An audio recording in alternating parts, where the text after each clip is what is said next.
Vas-y. Donc, bonjour Samuel. Alors, tu peux nous dire qui es-tu vraiment? Qui je suis vraiment je suis un être humain parmi tant d'autres, déjà pour commencer, et après, je suis juste quelqu'un qui aime bien la musique et qui aimerait en faire son métier si c'est possible. Et c'est pour ça que j'essaye l'aventure de Voice et que j'espère que ça va m'amener quelque part. D'accord. Alors, justement, pourquoi tu as décidé de participer à l'émission The Voice plutôt qu'à une émission comme La Nouvelle Star, par exemple? Parce que j'avais essayé la Nouvelle Star un an avant The Voice. D'accord. Où j'étais arrivé jusqu'à Paris, mais j'étais vraiment pas prêt. C'était des amis qui m'avaient inscrit pour vraiment rigoler. Ils m'ont prévenu quasiment 2 semaines avant que je doive aller me présenter, donc j'ai vite monté un petit bazar vite fait. Ouais. Et je chantais plus vraiment pour mon plaisir que pour dire je chante, quoi. Il y avait énormément de fautes, c'était pas vraiment placé. Enfin, je commençais vraiment à chanter, quoi. Enfin, j'ai toujours chantonné, mais là, je commençais vraiment à chanter, donc j'étais pas prêt. D'accord. Et après la Nouvelle Star, il y a eu quelques retombées grâce à ça. Oui. Ça m'a permis de travailler un petit peu ma voix et je me suis dit tiens, pourquoi pas essayer une émission dans son propre pays où il y a peut-être plus de chances de déboucher sur quelque chose, quoi que ce soit, hein, que ce soit du travail en rapport avec la musique ou carrément pouvoir travailler, enfin pouvoir gagner sa vie de sa musique. Mais je me suis dit pourquoi pas, essayons et on verra bien où ça mène. Je pensais ne pas être pris au blind, je pensais ne pas être pris au duel, D'accord. donc voilà, pour le moment, je vais de surprise en surprise et je vais bien voir où ça me mène. D'accord. Justement, lors des blinds, tu avais choisi d'interpréter le titre No Diggity. D'où vient ce Mhm. choix? C'est une chanson que j'écoute, enfin que j'ai écoutée parce que maintenant fatalement je peux plus l'avoir en peinture cette chanson, Ouais. mais c'est une chanson que j'écoutais énormément avec mon meilleur ami qui est parti en Australie et c'était un petit clin d'œil pour lui avant qu'il parte pour que bah voilà, c'était pour bien montrer que ça me faisait vraiment chier qu'il parte et que c'est vraiment quelqu'un qui compte pour moi, donc voilà. Une D'accord. chanson qui me plaît aussi énormément dans le style de musique, c'est vraiment mon style de musique, donc c'est quelque chose qui me correspond énormément. D'accord. Alors, pourquoi tu as choisi de rejoindre l'équipe de BG Scott alors que tu as eu le 4 boss des coachs? Euh, Déjà avant de commencer, je m'étais dit si j'ai la chance de pouvoir choisir, ce qui n'était pas du tout joué d'avance, je me suis dit que j'irais avec BG parce que c'était la seule qui était là depuis les 4 saisons. Mhm. C'est quelqu'un que j'apprécie pour son côté naturel et je me suis dit que, bah, comme je l'ai dit à l'émission, pour moi, elle a l'expérience, en tout cas dans ce type d'émission, parce que quelqu'un comme Stanislas Ouais. a clairement une voix et des conseils qui sont sûrement tout autant, voire plus judicieux que ceux de BG. Mais voilà, comme Jali, j'aime bien ce qu'il fait, mais je le voyais plus, entre guillemets, comme il disait, comme un pote, quand on allait aller jouer de la guitare au parc et boire des bières. Et ce que je veux aujourd'hui, c'est avancer et avoir des conseils qui vont me permettre de vraiment encore améliorer ma voix et pouvoir la placer vraiment avec la justesse et savoir où je peux aller, où je ne peux pas aller.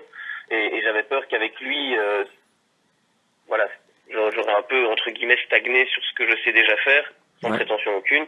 Ouais. Ouais. Et, et voilà, Chimène Badi, c'est pas de la musique que j'écoute en général comme Stanislas, donc ça me touche moins. Et BG est plus un peu en mode plus comme moi, simple, même si je donne l'impression de me prendre la tête ou de prendre les gens de haut, c'est souvent qu'une impression qui reflète probablement un malaise ou le fait de pas savoir comment je dois me placer face à certaines situations, mais non, BG était pour moi le choix le plus logique et mais j'ai été très content de pouvoir avoir ce choix et de le faire. D'accord. Justement, on en a pu le voir, tous les coachs ont changé cette année. Est-ce que tu penses que si tu aurais fait l'émission genre l'année précédente, tu aurais pu choisir un autre coach ou ton choix se serait porté également sur BG? J'ai toujours apprécié BG.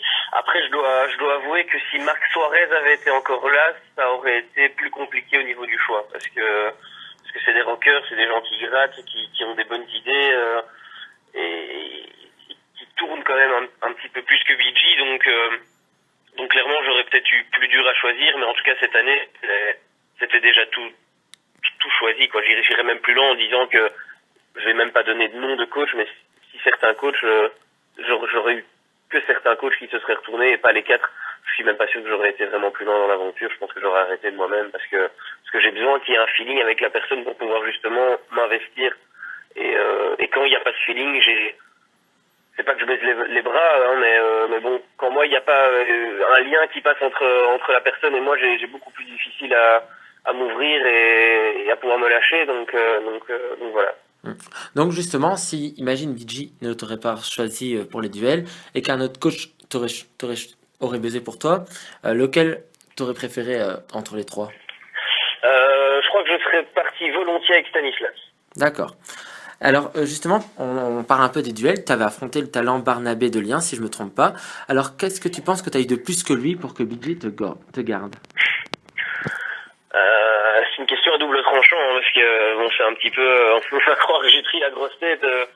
Non, Barnabé est quelqu'un qui chante super bien, qui chante comme ils l'ont dit à la télé, qui est quelqu'un de très régulier, Ouais. qui connaît sa voix, qui sait où il peut aller et où il ne peut pas aller, chose que moi je ne connais pas encore spécialement. Je vais essayer, quitte à faire de la merde, mais je vais l'essayer, alors que lui sait très bien où ça va passer et où ça va pas passer.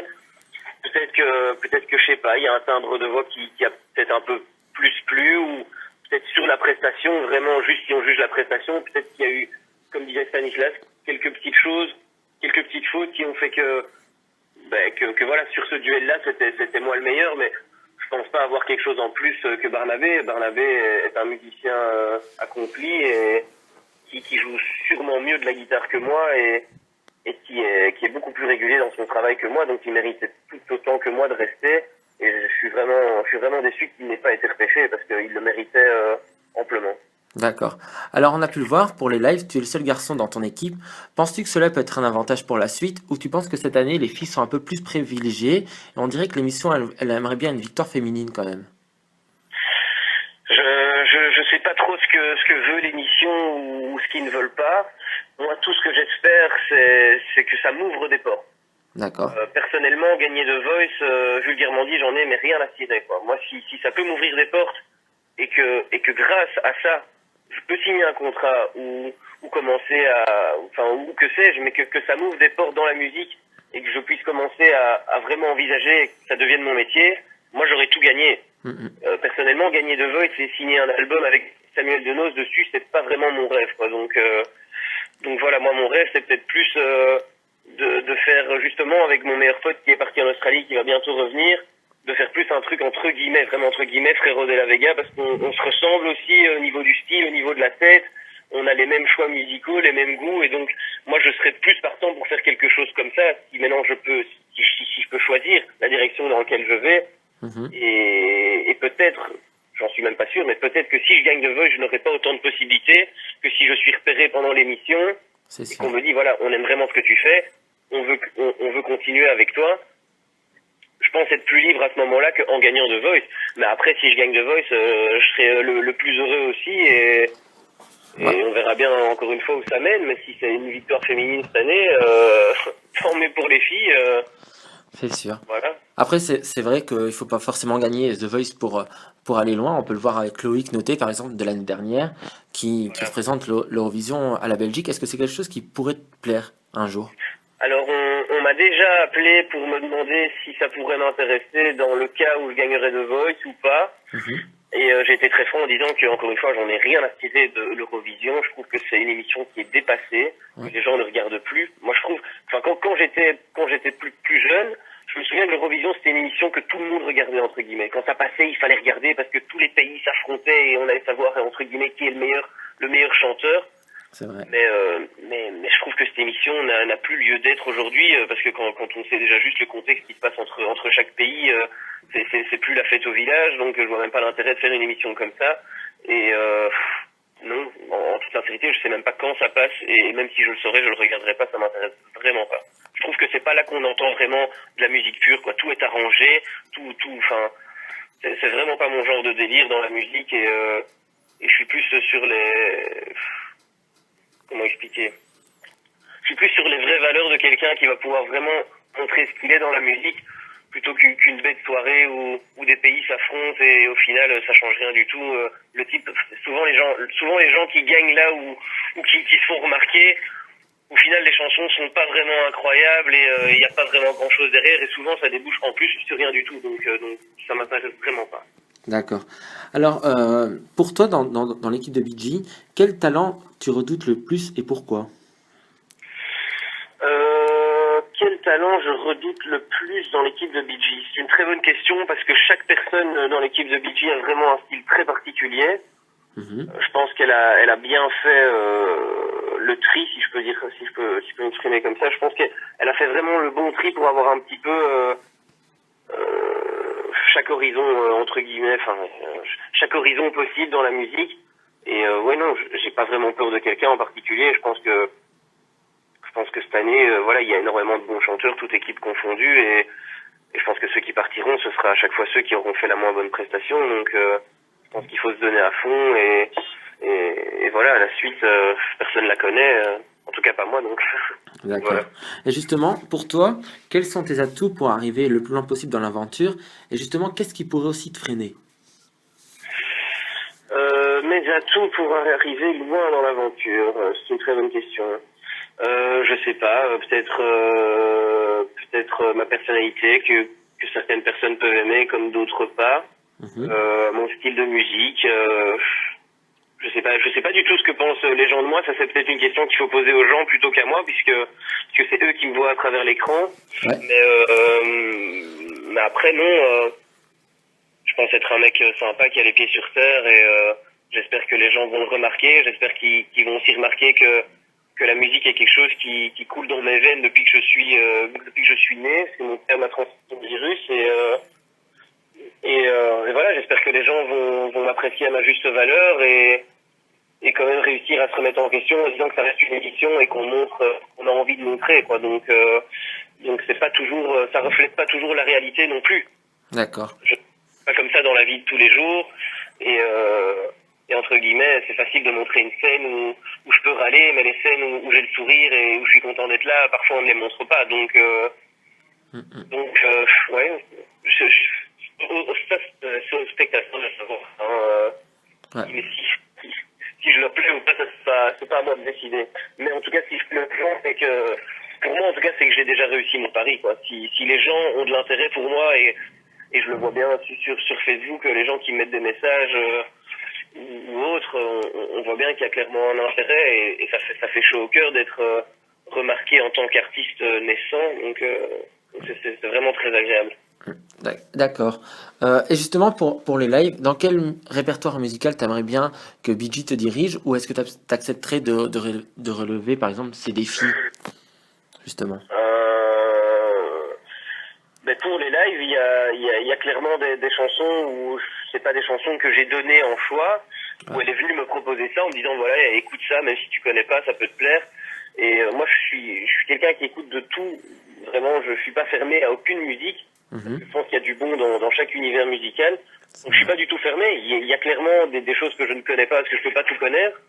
Et tant mieux qu'elle me propose des choix parce que souvent quand elle me propose des choses, ça me correspond quand même un minimum. Bon, même si dans les duels, bon voilà, pas de bol, c'était vraiment quelque chose qui me plaisait vraiment pas et je me suis entre guillemets un peu forcé à le faire, mais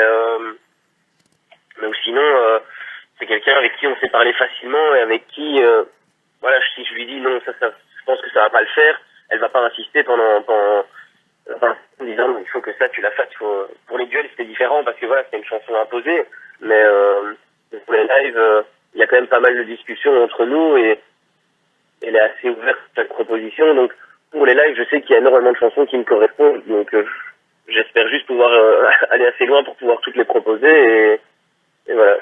D'accord. Et par la suite, dans quelle couleur musicale t'aimerais te diriger? Et tu nous as parlé un peu des Frérots de la Vega, mais est-ce que tu as d'autres univers ou comment tu verrais par exemple ton premier album? Ils aiment vraiment entre guillemets les Frérots de la Vega parce que autant j'aime bien ce qu'ils font parce que ça se laisse écouter. C'est un petit peu mon style, clairement c'est mon style vestimentaire, c'est mon de penser la plage, les copains et voilà. Mhm. Mais sinon j'ai pas vraiment de style musical. Moi j'aime surtout de la musique qui donne envie de bouger.